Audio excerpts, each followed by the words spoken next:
एक बड़ा प्रस्ताव मंत्री जी आने जाना है, जिला पंचायत राज मंत्री भी हैं, ब्लॉक प्रमुख और जिला पंचायत अध्यक्ष के लिए चुनाव होते हैं। चर्चा है कि इस बार उसको सीधा जनता से कराया जाए ताकि बाहुबल का और पैसों का जो बहुत इस्तेमाल होता था इन चुनाव में उसको रोका जा सके और सीधा जनता को विकास का लाभ दिया जाए।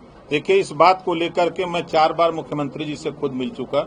अभी 3 दिन पहले भी मैं उनसे मिला था और 2 बार देश के गृह मंत्री जी से इस मुद्दे को कि जो धनबल बाहुबल के लोग प्रमुख के चुनाव में और जिला पंचायत अध्यक्ष के चुनाव में बड़े पैमाने पर हावी रहते हैं, तो इनको जनता से चुनाव कराया जाए। एक बार मैंने प्रधानमंत्री जी से दिसंबर के लास्ट वीक में 24 दिसंबर को उनसे भी मिलके इस बात को कहा, बल्कि उन्होंने कहा कि जिस तरह मेयर का चुनाव या नगर पंचायत के चुनाव होते हैं, हमके ठीक उसी तरह इसका भी चुनाव हो जाए।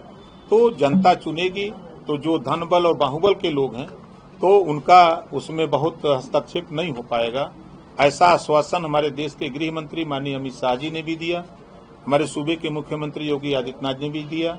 तो प्रस्ताव यहाँ से जा रहा है और जल्द ही हम दिल्ली इस पैरवी में फिर लगने वाले हैं। प्रस्ताव आपके विभाग में बना के भेज दिया है यहाँ से? अभी इसी हफ्ते प्रस्ताव जाएगा।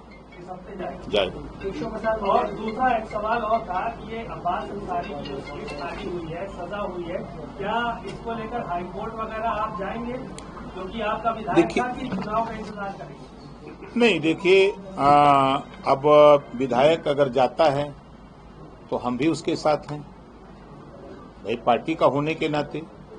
तो अब इधर एक महीने तक तो हाईकोर्ट बंद है। एक समस्या तो ये बड़ी जटिल है।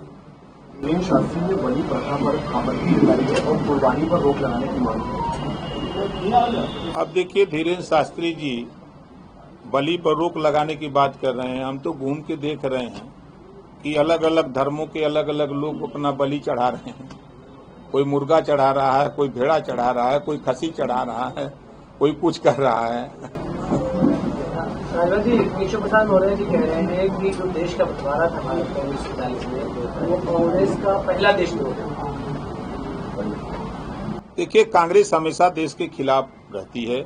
जब हमारे कांग्रेस के नेता भाई राहुल गांधी जी जब भी विदेश जाते हैं तो भारत को कटघरे में ही खड़ा कर देते हैं। अब उसी से आप उनको समझिए कि कांग्रेस क्या चाहती है।